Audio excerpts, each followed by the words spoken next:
Good morning students. मैं doctor Deepshikha Pandey, assistant professor department of home science, GBM college Gaya से। Student, आज जो हम आपके लिए होम मैनेजमेंट का चैप्टर लेकर के आए हैं वो है गोल्स के बारे में।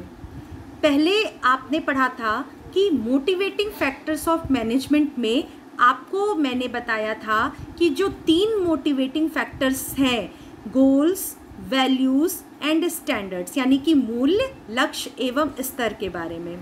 पिछले वीडियो में मैंने आपसे चर्चा की थी मूल्य के बारे में, यानी कि वैल्यूज़ के बारे में। आइए इस वीडियोज़ में हम आपको दिखाते हैं और बताते हैं कि गोल्स क्या होते हैं, यानी कि मोटिवेटिंग फैक्टर्स का जो अगला हमारा फैक्टर्स है वो है गोल्स। तो चलिए स्टूडेंट, आज का चैप्टर हम लोग स्टार्ट करते हैं। अगर इंट्रोडक्शन के रूप में देखें तो a goal is more specific and tangible and hence can be easily defined and understood. Goal is an objective or purpose to be attained and toward the achievement of which the policies and procedures of a program are fashioned. ठीक है, तो इस पर हम बात करते हुए आपको बता रहे हैं कि बच्चों देखो कि हम लोग मूल्य अपने जीवन का निर्धारित करते हैं, लेकिन इन मूल्यों को प्राप्त करने के लिए हमें अपने जीवन में कुछ लक्ष्य का निर्धारण करना पड़ता है। ठीक है, और जैसा कि सब जानते हो कि परिवार में अगर जीवन सुखदायक, आरामदायक, आनंददायक और सफलतापूर्वक बनाना हो तो हमें क्या करना पड़ता है, जो कुछ लक्ष्य का निर्धारण करना पड़ता है, और इस लक्ष्य को प्राप्त करना क्या है, बहुत ही आवश्यक होता है। ठीक है, और प्रत्येक परिवार, जैसा कि सभी जानते हो कि प्रत्येक परिवार अपने नए नए लक्ष्यों का निर्माण करता है। ठीक है, किसी परिवार के लिए घर बनाना लक्ष्य है, तो किसी परिवार के लिए बच्चों को पढ़ाना मुख्य लक्ष्य है, तो किसी परिवार के लिए जीवन यापन करना मुख्य लक्ष्य होता है। तो यानी हम सामान्य अर्थों में कहें तो लक्ष्य जीवन के वो साध्य होते हैं जिन्हें प्राप्त करने के लिए प्रत्येक व्यक्ति या परिवार क्या होता है, वो प्रयत्नशील होता है। ठीक है,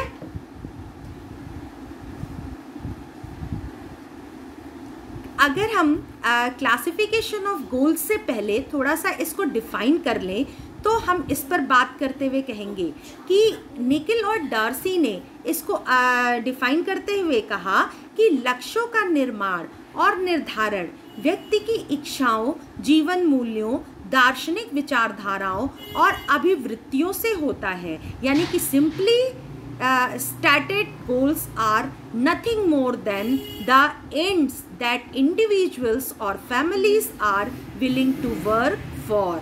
ठीक है, ये मूल्य अधिक स्पष्ट और निश्चित होते हैं क्योंकि इन्हें हम क्या कर सकते हैं, प्राप्त कर सकते हैं। और बच्चों, प्राप्त करने के लिए हमें क्या करना पड़ता है, निरंतर प्रयास करना पड़ता है। जैसे मान लो प्रेम एक मूल्य है, इसे दूसरे के सामने क्या किया जाना चाहिए, प्रकट किया जाना चाहिए, और हम लोग क्या कर सकते हैं, इसका अनुभव कर सकते हैं, परंतु आसानी से स्पष्ट और परिभाषित क्या कर सकते हैं, हम इसको नहीं कर सकते हैं। अब इसको एक और डेफिनेशन से अगर हम समझें तो लक्ष्य एक उद्देश्य है, यानी कि हमारे जीवन का एक टारगेट है जिसकी प्राप्ति के लिए हम क्या करते हैं, हमेशा लगातार प्रयास करते हैं, तत्पर रहते हैं, नई नई तकनीकियाँ सीखते हैं, कार्य प्रणाली सीखते हैं, विधियाँ अपनाते हैं, तरीके और कार्यक्रम क्या करते हैं, हम लोग तय करते हैं। यह ग्रहण करने योग्य वस्तु या अंग होता है जिसकी उत्पत्ति व्यक्ति के मूल्यों और इच्छाओं से होती है। ठीक है, ये समझिए आप। इससे व्यक्ति के जीवन में क्या होता है, सुख और संतोष मिलता है। मान लो हमारे जीवन का एक लक्ष्य हमने निर्धारित किया कि मुझे आईएएस का कंपटीशन क्लियर करना है, तो इस लक्ष्य को हमने अपने जीवन का मूल्य बना लिया है और इस लक्ष्य को पूरा करने के लिए हम कोचिंग कर रहे हैं, नोट्स बना रहे हैं और प्रॉपर गाइडेंस ले रहे हैं, और जब हम ये गोल अचीव कर लेते हैं तो हमें एक बेहतर तरीके का क्या मिलता है, सेटिस्फैक्शन मिलता है। यानी कि जो गोल्स है वो एक कॉन्टिन्यूअस चलने वाला एक प्रोसेस यानी निरंतर चलने वाली प्रक्रिया होती है, जिसे प्राप्त करने के लिए व्यक्ति अपने मूल्यों, इच्छाओं, विचारधाराओं और अभिवृत्तियों में क्या कर सकता है, परिवर्तन ला सकता है। यानी गोल को हम कहते हैं कि गोल्स में लचीलापन होता है, फ्लेक्सिबिलिटी होती है, यानी कि हम चेंज कर सकते हैं। जैसे मान लो किसी बच्चे ने गोल अपना लक्ष्य बनाया कि मुझे डॉक्टरी क्लियर करनी है, डॉक्टरी का एग्ज़ाम क्लियर करना है, लेकिन 2 साल एग्ज़ाम देने के बाद वो अपने लक्ष्य को प्राप्त नहीं कर पा रहा है, तो वो अपना गोल्स चेंज कर सकता है। हो सकता है उसके बाद वो टीचिंग की प्रिपरेशन करे, नेट क्लियर करे, टीचिंग जॉब में जाए। तो गोल कभी भी स्थायी नहीं होते, वो चेंज हो सकते हैं। ठीक है, अब हम लोग आते हैं क्लासिफिकेशन ऑफ गोल्स। आप जैसा कि चित्र में देख रहे हो, फिगर में आपको दिखाई दे रहा है कि गोल्स जो हैं वो 3 टाइप्स के होते हैं। जैसा intermediate goals, means and goals, तीसरा है लॉन्ग टर्म गोल्स। तो हम लोग एक एक करके बात करते हैं कि व्हाट इज इंटरमीडिएट और शॉर्ट टर्म गोल्स क्या होता है। ठीक है, शॉर्ट टर्म गोल्स जैसे मान लो हमने बनाया है कि आज सुबह से हमने अपना टाइम टेबल सेट किया है कि मैं 10 से 11 आज जो है फिजिक्स अपना प्रिपेयर करूँगी, 11 से 12 मैं केमिस्ट्री प्रिपेयर करूँगी, 12 से 1 मैं दूसरा सब्जेक्ट प्रिपेयर करूँगी। ये हमारे शॉर्ट टर्म गोल्स हैं। ठीक है, मान लो एक हाउस वाइफ है, उसने अपना बनाया है कि आज जो है मुझे अलमारियाँ ठीक करनी है, आज जो है मुझे जो डिब्बे साफ़ करने हैं या कपड़े धोने हैं या बर्तन साफ़ करना है। तो ये शॉर्ट टर्म्स गोल होते हैं, यानी कि कहने का मतलब है कि इनकी जो मात्रा होती है बहुत ज़्यादा होती है और परिवार जो है प्रतिदिन इन लक्ष्यों का निर्माण करता है और समाप्त करता है। ठीक है ना, और ये लक्ष्य जो है बहुत अत्यधिक महत्वपूर्ण होते हैं। इनकी पूर्ति क्या होती है, हम पहले करते हैं। कुछ लक्ष्य अन्य लक्ष्यों की प्राप्ति में क्या करते हैं, सहायक होते हैं। ठीक है, और जैसे मान लो मकान बनाना, ज़मीन खरीदना, बच्चों को उच्च शिक्षा दिलाना, ये सब तो जैसे कि अभी हम बताएंगे तुमको कि लॉन्ग टर्म गोल्स, ये सब तो लॉन्ग टर्म गोल्स हैं। लेकिन ये जो लॉन्ग टर्म गोल्स हैं इनको भी हम लोग कैसे पूरा करते हैं, शॉर्ट टर्म गोल से। जैसे मकान बनाने में हमको क्या करना पड़ेगा, अपने पैसे में से कटौती करनी पड़ेगी, बजट अपना ठीक से बनाना पड़ेगा, और उसके बाद क्या करना पड़ेगा कि मान लो बच्चों को उच्च शिक्षा देनी है तो हमें कुछ प्लान्स करने होंगे। तो हमें कहने का मतलब है कि लॉन्ग टर्म गोल को अचीव करने के लिए हमें शॉर्ट टर्म गोल्स पर भी काम करना होता है। नेक्स्ट हमारा है मीन्स एंड गोल्स। इसको हम लोग कहते हैं साधन समाप्ति लक्ष्य, जैसे कि है इसे मीन एंड चेन्स भी कहा जाता है। देखो, वास्तव में साधन समाप्ति लक्ष्य जो है ये कोई लक्ष्य नहीं होता है, जबकि ये क्या है, ये जो हमारे इंटरमीडिएट्स यानी शॉर्ट टर्म गोल्स हैं इनको प्राप्त करने का एक सोर्स है यानी साधन है। ठीक है, ऐसे लक्ष्यों को पूर्ति स्वतः ही कुछ क्रिया करने के बाद ही क्या होती है, वो हो जाती है। जैसे बैंक से पैसा निकालने हेतु हम चेक काटते हैं, बालकों को मान लो बच्चों को पढ़ाना है तो हम किताबें खरीद करके देते हैं। तो ये हमारे मीन्स एंड गोल्स हैं, यानी कि जो हमारे गोल्स हैं, शॉर्ट टर्म गोल्स हैं, उनको पूरा करने का एक माध्यम होते हैं। तीसरे गोल्स पर हम लोग चलते हैं, long term goals. Long term goals की बात जैसे अभी हमने ऊपर बनाया है, ये ऐसे लक्ष्य होते हैं जिनको प्राप्त करने में यानी कि इन्हें पूरा करने में कुछ ज़्यादा समय लगता है। ठीक है ना, और ये मनुष्य के संपूर्ण जीवन काल में बहुत लंबी अवधि तक चलते हैं। ठीक, और जैसे मान लो ये इस एक तरह से ये कहें कि एक तरह से ये परमानेंट गोल होते हैं और इनको अचीव करने के लिए फैमिली मेम्बर्स को बहुत ज़्यादा परिश्रम करना पड़ता है। मान लीजिए आपके घर के पर्सन का जो एक गोल है कि मुझे अपने लाइफ में एक घर बनवाना है, तो उस घर बनवाने के लिए क्या करना होगा, फैमिली को बहुत ही छोटे छोटे गोल्स अपने बनाते हुए पैसे को इकट्ठा करना है, लोन लेने हैं, और लास्टली जब वो उसके सारे फंक्शंस कंप्लीट हो जाते हैं तब वो इस लॉन्ग टर्म गोल को अचीव कर पाता है और उसको बहुत ही अच्छी एक क्या होती है, संतुष्टि मिलती है। ठीक है, अगर हम मान लो कुछ दीर्घकालीन लक्ष्य यानी कि लॉन्ग टर्म गोल्स ऐसे भी हैं जिन्हें प्रत्येक परिवार पाने की चेष्टा करता है। जैसे मान लो खुद कुछ एग्जाम्पल्स हम बता रहे हैं, जैसे खुद का आवास बनवाना जिसमें परिवार के सभी सदस्यों की आवश्यकताओं की पूर्ति हो सके, फिर खुद की एक गाड़ी खरीदना और परिवार के प्रत्येक सदस्य यानी जो बच्चे हैं उनके लिए हायर एजुकेशन, मेडिकल फैसिलिटीज़ इनका जो है प्लान करना, फिर मनोरंजन के साधन की कुछ वस्तुएं जैसे टीवी है या सिनेमाज हैं, ये कुछ अपना अरेंजमेंट करना, फिर स्वास्थ्य वातावरण का निर्माण करना, ठीक है। उसके साथ ही मान लो संतोषजनक व्यक्तिगत और पारिवारिक संबंध स्थापित करना, ये भी बहुत ही महत्वपूर्ण जो है वो लॉन्ग टर्म गोल्स होता है। और परिवार के समस्त आवश्यकताओं की पूर्ति हेतु क्या करना, उचित व्यवस्था करना, यानी इन सभी लक्ष्यों को प्राप्त करने के लिए व्यक्ति एवं परिवार को एक जीवन पर्यंत क्या करना पड़ता है, बहुत ही संघर्ष करना पड़ता है, प्रोसेस करना पड़ता है, साधनों को जुटाना पड़ता है, यानी कि कहें बहुत कठिन श्रम करना पड़ता है। एक कहावत भी कही गई है बच्चों कि जेते पाँव पसारिए तेते लांबी सौर, यानी कि इसमें एक बहुत ही बड़ी बात इंडिकेट की जाती है कि यानी उतना ही पाँव पसारिए जितनी की लंबी चादर हो, यानी कि आप गोल्स इतना ऐसा सेट करिए कि जिसको आप अचीव कर सके। आप अगर गोल्स बनाते हैं और अचीव नहीं कर पाते, कुछ प्रॉब्लम्स हैं, आपकी उतनी मान लीजिए एफिशिएंसी नहीं है, तो आप क्या होंगे, आपको आरामदायक महसूस नहीं होगा, आप फ्रस्ट्रेशन में रहेंगे। तो हमेशा अपने गोल्स में फ्लेक्सिबिलिटी रहे और अपने गोल्स को अपनी एफिशिएंसी के हिसाब से तय करना चाहिए, ठीक है।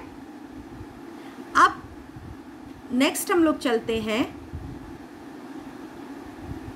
कि कुछ जो है गोल्स जो हैं वो और भी उनकी कुछ जो है वो कैरेक्टरिस्टिक्स होती है, वो हम आपको बताएंगे कि गोल्स जो हैं मतलब एक कॉन्टिन्यूअस चलने वाला प्रोसेस है और नेचुरल प्रोसेस है। जैसे कि मान लीजिए एक लक्ष्य की पूर्ति होती है तो दूसरा लक्ष्य क्या होता है, खुद ही निर्मित हो जाता है, या व्यक्ति या परिवार उस लक्ष्य को प्राप्त करने के लिए निरंतर प्रयास करता है। जैसे मान लो हमने घर खरीदा, ये एक लक्ष्य की पूर्ति हुई, लेकिन अब इसके बाद दूसरा लक्ष्य क्या हो जाएगा कि अब इस घर में हमें फर्नीचर लाना है, कुछ हमें अपनी सहूलियत की चीज़ें लानी है।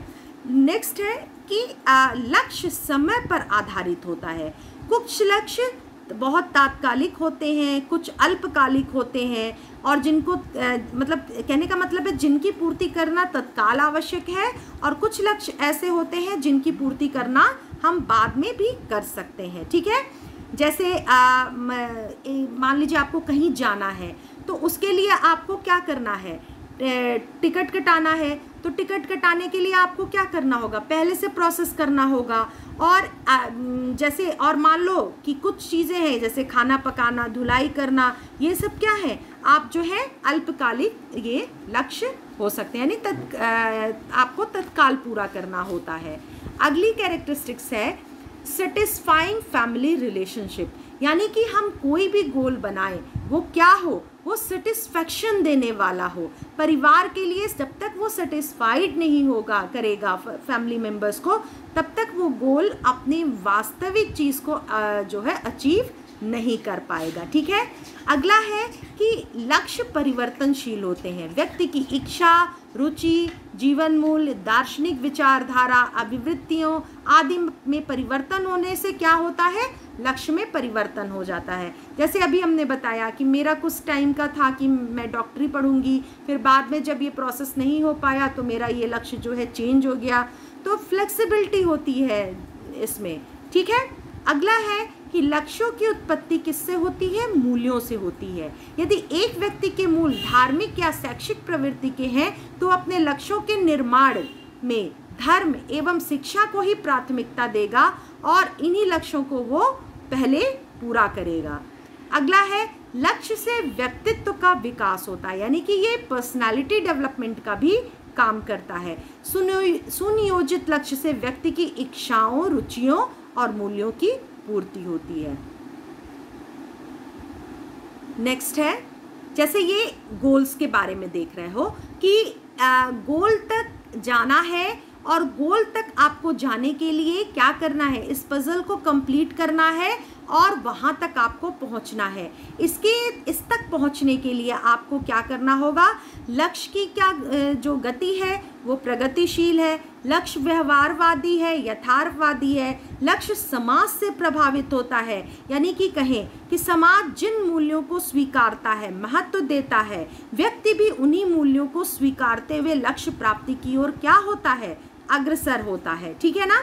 तो उदाहरण जैसे ले लो, जब किसी परिवार का लक्ष्य उत्तम कृषि करके गेहूं अगर उपजाना है तो तब उपजाना है और फल सब्जी उपजानी है, तो पूरा परिवार पूरे मनोयोग से उस काम में क्या होगा, लग जाएगा। और जब पूरा परिवार उस काम में लगेगा, अपना सहयोग देगा, तो जाहिर बात है हम उस लक्ष्य को की पूर्ति आसानी से कर सकते हैं। इसी तरह से अगर हम लास्टली इसको कंक्लूड करें तो लक्ष्य का संबंध होता है होप से, यानी कि हमको होप रखना है।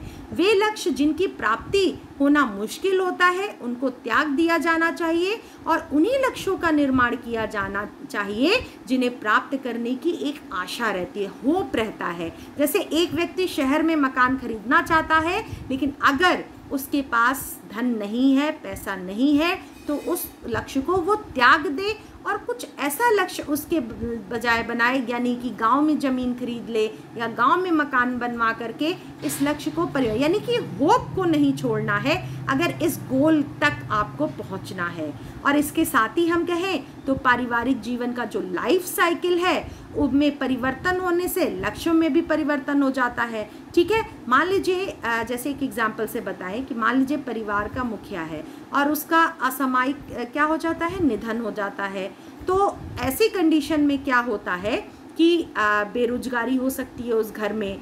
तो ऐसी स्थिति में व्यक्ति या परिवार को अपनी आर्थिक लक्ष्यों को बदलना ज़रूरी है। यानी कि कंक्लूज़न हम इसका देते हुए हम आपसे बात कहेंगे कि जो गोल्स होते हैं वो हमें अचीव करना है, होप को नहीं छोड़ना है और एक प्रॉपर तरीका अपनाना है और इस गोल तक पहुंचना है। और अगर गोल्स हमारी एक्सपेक्टेंसी से ज़्यादा यानी हमारी एफिशिएंसी से ज़्यादा हो जाते हैं तो हमें उसमें फ्लेक्सिबिलिटी लानी है और अपने इस गोल्स में चेंज करना है। आई होप आपको ये चैप्टर क्लियर हुआ होगा। नेक्स्ट चैप्टर में हम लोग मिलेंगे जिसका टॉपिक रहेगा स्टैंडर्ड। आप इस प्रॉब्लमेटिक कंडीशन में अपने को सेफ रखिए, स्वस्थ रखिए और टेक केयर। Thank you.